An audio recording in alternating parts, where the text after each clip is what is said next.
श्रीपरमात्मने नमः। अथ पञ्चमोऽध्यायः। कर्मसन्न्यासयोगः। अर्जुन उवाच सन्न्यासं कर्मणां कृष्ण पुनर्योगं च शंससि यच्छ्रेय एतयोरेकं తన్మే బ్రూహి సునిశ్చితం. అర్జునుడు పలికెను, ఓ కృష్ణ, ఒకసారి కర్మ సన్యాసమును మరొకసారి కర్మయోగమును గురించి గొప్పగా చెప్పుచున్నావు. నిశ్చయంగా ఈ రెండింటిలో నాకు ఏది శ్రేయస్కరమో చెప్పుము.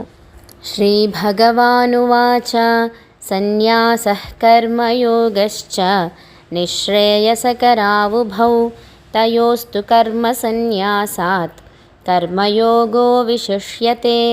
శ్రీకృష్ణుడు పలికెను, కర్మ సన్యాసము కర్మయోగము అను ఈ రెండును చాలా గొప్పవే, పరమ కళ్యాణదాయకములే. కానీ ఈ రెండింటిలోనూ కర్మ సన్యాసము కంటెను కర్మయోగము సాధన చేయుటకు ఆచరించుటకు సులభమవడం వలన ఇది శ్రేష్టమైనది.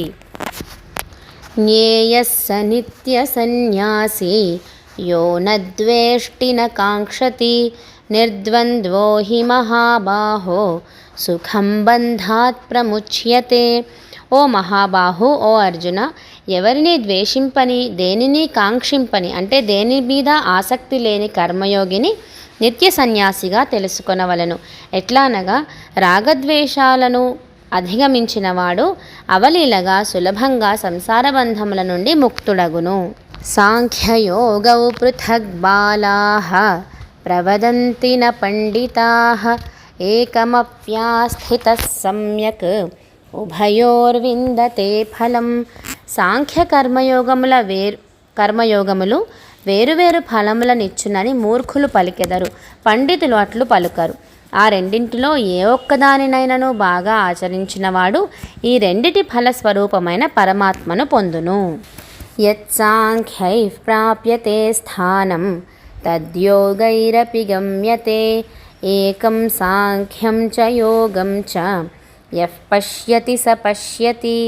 జ్ఞానయోగులు పొందు పరంధామమునే కర్మయోగులు కూడా పొందెదరు. జ్ఞానయోగ ఫలమును కర్మయోగ ఫలమును ఒకటిగా చూచువాడే నిజంగా యథార్థమును గ్రహించినవాడు. సన్యాసస్తు మహాబాహో దుఃఖమాప్తుమయోగతః యోగయుక్తో మునిర్బ్రహ్మ నచిరేణాధిగచ్చతి. కానీ ఓ అర్జున, కర్మయోగమును ఆచరించక కర్మ సన్యాసమును అనగా మనస్సు, ఇంద్రియములు, శరీరం ద్వారా జరుగు నిరంతర క్రియలను వదిలివేయడం చాలా కష్టం. అనగా ఉచ్ఛ్వాస నిశ్వాసల్లాంటివి.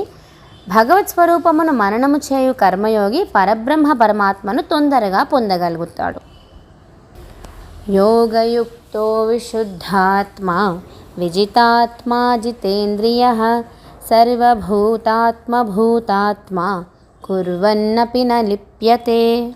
మనస్సును వశమునందుంచుకొనినవాడు, అంతఃకరణ శుద్ధి కలవాడు, అన్ని ప్రాణులలో ఆత్మస్వరూపుడైన పరమాత్మను తన ఆత్మగా కలవాడు కర్మయోగి. కర్మలను ఆచరించినను ఆ కర్మలు వానికి అంటవు. అంటే వారు కర్మలను ఆచరించిన వాటి నుంచి వచ్చే ఫలితాలు వారు పొందరు.